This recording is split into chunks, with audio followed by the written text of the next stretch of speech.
So this is about my visit to the Frank Lloyd Wright Gordon House in Silverton, Oregon. Frank Lloyd Wright is probably America's greatest architect. He brought us out of Victorian vertical compartmentalized gingerbreaded houses into low, sleek, modern open plan houses.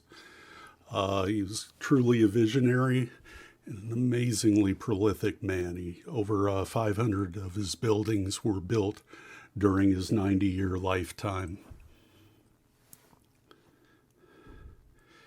In the 1930s, he came out with a design for affordable homes. He called them Usonian houses. The first was the Jacobs House.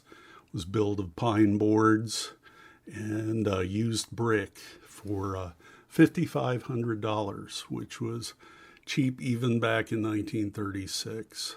But it kept all the assets of a modern house with its open plan, high ceilings, natural materials, and openness to the outdoors, all parts of Wright's design philosophy.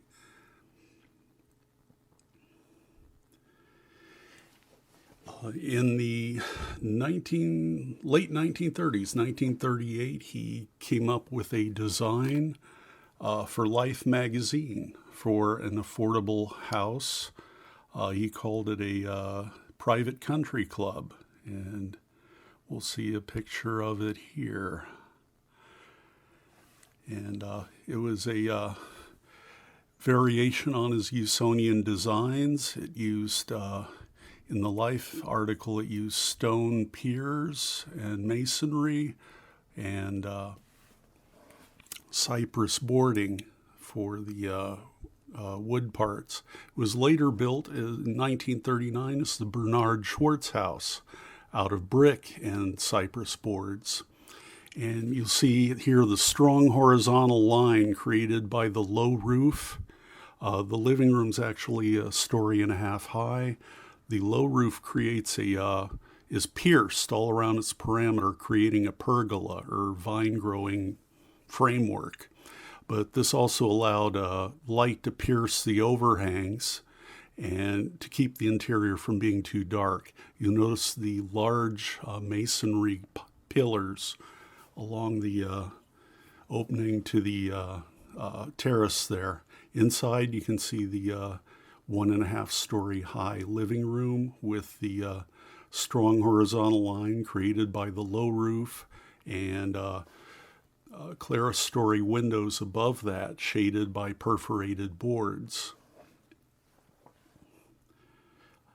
The Gordon House was designed in 1956, and it took them 8 years to build, and it was completed in 1964. But here you can see again, it's a variation of the Schwartz House. It's mirror imaged, but it's a 2-story design. You can see the 1.5 story living room with the large pillars and the pergola. The bedroom wing is on the 2nd floor. It's all wood. Most of the ground floor is masonry, concrete block. Here you can see the large carport. Again, Wright used perforated wood shades over many of the windows to create privacy within the house and also to keep out strong sunlight. This is the view from the east. You can see that there's no low roof. There's just a single high roof over the living room, and that allows the French doors to be they're about 12, 15 feet high. Here you can see the large pergola. With it, again, it allows sun to come through what would otherwise be a very deep and dark overhang for a house in the cloudy northwest. Again, you can see the perforated pattern over the windows in the alcove. Inside here, you can see how tall the living room is with those 1.5 story high French doors. The floor is red concrete in Wright's favorite color, Cherokee red. This is the alcove. At the end of the living room, there's a fireplace just to your right. We'll see that later on in the film portion. But this is a very cozy space with the sun coming in through the perforated windows. This is the only two-story room in the house. It's the kitchen, which has a skylight above. So even though it has no exterior walls or windows, it's a very open, sunny space. No way feels claustrophobic or crowded. Here we go. So this is, we're coming in from the south here. This is the carport on the right. It's sheltered by that long, low wall, which helps tie the house to the landscape. You can see the low steps leading up to the entrance there. There's the entrance drive. You can see how the horizontal line is emphasized in Wright's architecture. Here you can see the joists over the carport are stepped up as you get closer to the fascia. So there's actually 3 levels there. The wheelchair ramp was put in later once the home was made open to the public. This is the front door, and you have a window to the kitchen on the left, a window to the bathroom on the right there.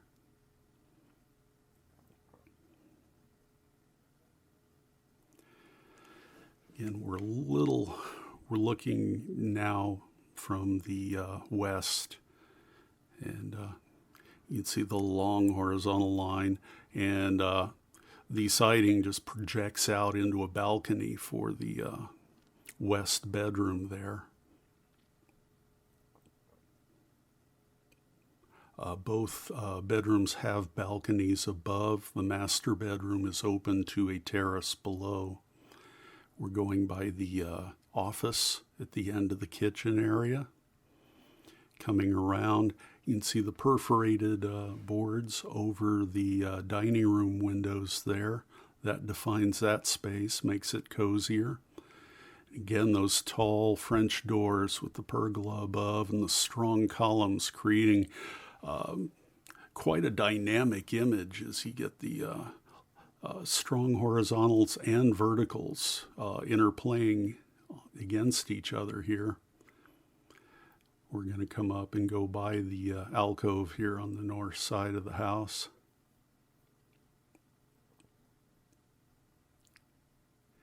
And around to the east terrace. Right as that soft curved retaining wall to kind of soften the strong rectangularity of the house. You see stones laying there where they prop the French doors open. But again, there's a smaller pergola on this side. The doors immediately in front of us here are to the master bedroom. And we're going to look in the window here into the dining area where it's now occupied by a grand piano.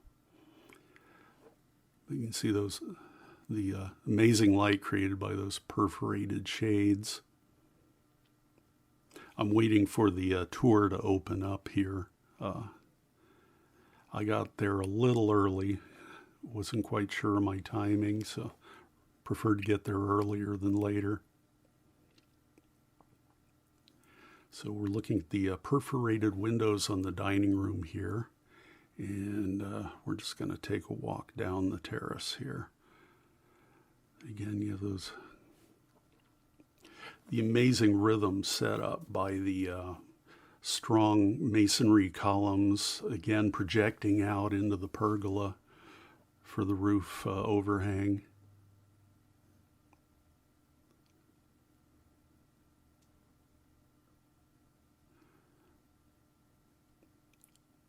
This is a great house as architectural sculpture. It was originally placed in, I believe it's called Wilsonville, Oregon, on the shores of the Willamette River, and the property was sold after the Gordons died, and the house had to be moved to Silverton. It's now located in the Oregon Gardens, which is a public garden area, and there are daily tours of the house. I strongly recommend visiting it. You can see we're again walking south towards the dining room here on that beautiful west terrace. The house, all the wood is cedar, and it's held up remarkably well for being 50 years old. It's hard. The only damage I saw on it was where the woodpeckers had been at it. But here we are in the living room with the tall, 12, 15-foot ceilings. There's the fireplace, French doors on both sides. Very sunny, open space despite the cloudy day. I'm kind of getting in the way of the next tour here. There's the dining room area. You can see the kitchen through the doorway at the left. It's now a gift shop for the area. There's the alcove with the fireplace. Just an amazing space to be in. You get this sense of shelter, but not of containment. It's something Wright was quite good at doing.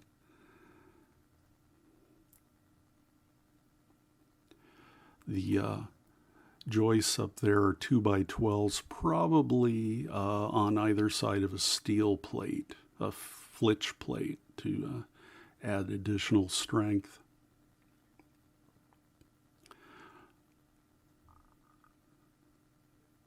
The house is based on a 7-foot square rectangular pattern, and it's inlaid in the concrete slab, and the columns fall on that, the roof joists fall on that.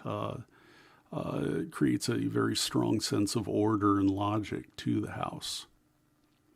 You can see how the perforated boards pierce the north wall of the house and come inside. Here we are going into the entranceway towards the front entrance. Closets on either side. And thank you for watching.